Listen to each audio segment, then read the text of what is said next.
Okay, तो आज हम डिस्कस करते हैं Archimedes principal. Archimedes principal basically क्या कहता है, आप लोगों ने अक्सर फील किया होगा अगर आपने स्विमिंग की हुई है, जैसे ही मतलब आप स्विमिंग पूल के अंदर उतरते हैं तो आपको फील होता है कि एक अपवर्ड फोर्स आपके ऊपर पुश हो रही है, आपको लाइट फील होने लग जाता है, आपका वेट आपको लगता है कम हो गया। अगर आपने स्विमिंग की हुई है तो हर बंदे ने ये एक्सपीरियंस किया होगा। ये बेसिकली क्या होता है, ये होता है हमारे पास आर्किमिडीज प्रिंसिपल की वजह से। ये एक अगर हम बीकर लें पानी का, ये फील्ड है पानी से, इसके अंदर हम अगर कोई चीज़ रखें, कोई वेट रखें और ऊपर हमने एक डायल लगाया हुआ है जिसके ऊपर हमें इसका वेट शो हो रहा है, जैसे ही हम पानी के अंदर डालेंगे तो इसका वेट हमें कम होता हुआ नज़र आता है। ये वजह क्या है? ये वजह असल में ये है कि पानी की एक इनहेरेंट प्रॉपर्टी है, बल्कि किसी भी लिक्विड की एक इनहेरेंट प्रॉपर्टी है कि जो चीज़ उसके अंदर हम रखते हैं उसके ऊपर वो एक बॉयंट फोर्स लगाता है, जिसे बॉयंसी फोर्स भी कहते हैं। वो बॉयंसी फोर्स कितनी होती है? वो बॉयंसी फोर्स बेसिकली क्या होती है, आपको पता है इसका वेट जो है वो नीचे की तरफ एक्ट कर रहा है, लेकिन ये पानी जैसे ये पानी के अंदर आता है तो पानी इसके ऊपर एक ऊपर की तरफ फोर्स लगाता है, उसको कहते हैं ये बॉयंसी फोर्स। अब ये बॉयंसी फोर्स होती कितनी है, ये हमें बताता है आर्किमिडीज प्रिंसिपल। आर्किमिडीज प्रिंसिपल हमें कहता है कि when an object is totally और partially immersed in a liquid and up thrust acts on it equal to the weight of the liquid it displaces. इस जुमले से क्या मुराद है? इससे मुराद ये है कि ये आप देख सकते हैं जैसे ही इसके अंदर हमने ये रखा है, ये पूरा वेट था, तो इसने लिक्विड का ये इतना सा हिस्सा, ये वाला, ये यहाँ से इसने पानी को डिस्प्लेस कर दिया और इसकी जगह खुद आगे बैठ गया। तो ये जो हिस्सा था पानी का इतना सा, ये इसने हटा दिया और इसकी जगह खुद आ गया और वो पानी जो था वो साइडों पे चला गया।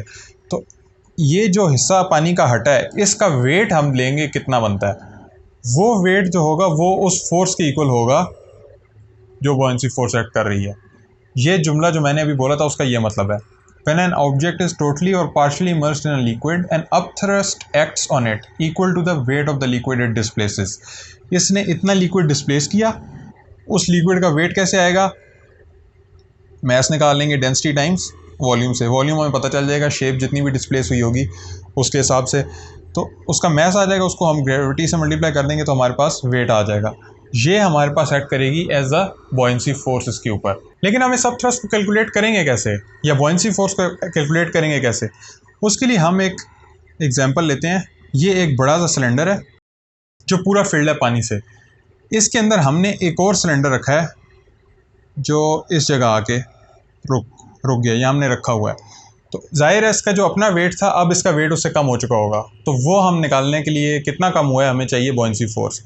तो सबसे पहले हम अप्रोच किस तरह करेंगे इस प्रॉब्लम को? आपको पता है कि लिक्विड, अब ये पूरा यहाँ तक भरा हुआ है लिक्विड से सारा, तो जब सारा भरा हुआ है लिक्विड से तो इसके ऊपर ये लिक्विड प्रेशर एक्सर्ट कर रहा है हर तरफ से। जो राइट साइड से या लेफ़्ट साइड से प्रेशर एक्सर्ट हो रहे हैं वो तो इक्वल है, क्योंकि राइट साइड वाला प्रेशर जो एक्सर्ट हो रहा है वो इसी हाइट के ऊपर, सॉरी लेफ़्ट साइड पे जो एक्सर्ट हो रहा है वो इसी हाइट के ऊपर राइट साइड से एक्सर्ट होने वाले को एग्जैक्टली कैंसिल कर रहा है।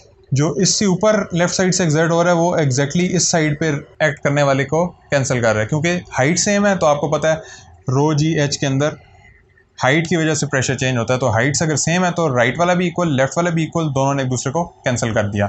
जब इन दोनों ने कैंसिल कर दिया तो इसका मतलब है जो हमारे साइड वाइज कॉम्पोनेंट्स हैं वो कंट्रीब्यूट ही नहीं कर रहे इसके ऊपर, वो एक दूसरे को कैंसिल कर रहे हैं। तो डिफरेंस जो आ रहा है वो ऊपर नीचे से आ रहा है, क्योंकि यहाँ पर जो प्रेशर एक्सर्ट हो रहा है वो एग्जैक्टली उसके नीचे एक्ट करने वाले को कैंसिल नहीं कर सक रहा, क्योंकि इन दोनों की हाइट का डिफरेंस है ना, दोनों की हाइट का डिफरेंस है।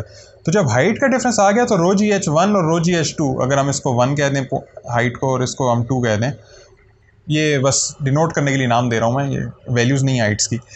तो अगर यहाँ पर H1 आ रही है हाइट और यहाँ पर H2 आ रही है हाइट, तो दोनों हाइट्स में डिफरेंस है, तो इसका मतलब है कि यहाँ पर जो प्रेशर की वैल्यू है यहाँ की प्रेशर की वैल्यू से डिफरेंट होगी। तो ये वैल्यू जब डिफरेंट होंगी तो ऑब्वियसली ये वाली कम होगी, ये ज़्यादा होगी, क्योंकि आपको पता है यहाँ हाइट ज़्यादा है, ये डेप्थ ज़्यादा है, यहाँ पर डेप्थ कम है।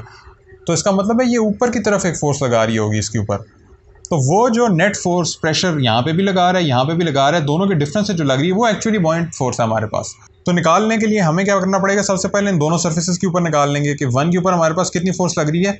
ऊपर से हमारे पास आ रहा है प्रेशर लग रहा है, प्रेशर टाइम्स इसका सरफेस एरिया, ये हमारे पास आ गई P1 × A1। तो P1 हमारे पास कितना आ रहा है, P1 हमारे पास होगा ये हमारे पास जितनी हाइट है, ये इसको हम कह लेते हैं H1, और ये यहाँ तक जो हमारे पास हाइट आ रही है इसको कह देते हैं हम H2। ठीक है, तो हमारे पास प्रेशर आ गया ऊपर वाले पॉइंट के ऊपर रो जी H1, और इसका एरिया कितना है, एरिया को हम ए से ही डिनोट करते हैं क्योंकि आपको पता है मैंने सिलेंडर लिया तो नीचे वाला एरिया और ऊपर वाला एरिया इक्वल होंगे। हमारे पास A2 equals A1 equals A कर लेते हैं। इसके बाद जब हम दूसरे पॉइंट के ऊपर निकालेंगे तो हमारे पास आ जाएगा P2 टाइम्स A, वो होगा हमारे पास रो जी H2 इंटू A। तो अब हम देखेंगे हमारे पास कितनी फोर्स एक्ट कर रही है, नेट फोर्स कितनी लग रही है। तो नेट फोर्स हमारे पास कितनी होगी 2 - 1, ये आ जाएगी हमारे पास रो जी H2 minus H1 into A। ठीक है, ये दोनों तीन चीज़ें तो कॉमन थी ना, रो जी एंड A दोनों के अंदर आ रहा था, तो वो कॉमन लेके H2 माइनस H1 कर दिया मैंने। तो H2 माइनस H1 बेसिकली क्या है, यहाँ से पता लग रहा है इस सिलेंडर की हाइट है जिसको हम H कह देते हैं। तो ये आ गया हमारे पास रो जी H टाइम्स A, तो ये आ गया हमारे पास बॉयंट फोर्स की वैल्यू। तो अब बॉयंट फोर्स की वैल्यू कितनी है, डेंसिटी जिस लिक्विड में पड़ा हुआ है multiplied by gravitational acceleration multiplied by उस बॉडी की हाइट मल्टीप्लाइड बाय उस बॉडी का सरफेस एरिया। तो यहाँ से हमारे पास बॉयंट फोर्स की वैल्यू आ जाएगी जो आर्किमिडीज प्रिंसिपल की वजह से किसी भी बॉडी के अंदर एक्ट कर रही है जब वो एंटर हुई है लिक्विड के अंदर। अब ये वाला केस जो है हमारे पास ये सिर्फ है टोटली इमर्स्ड बॉडी के लिए।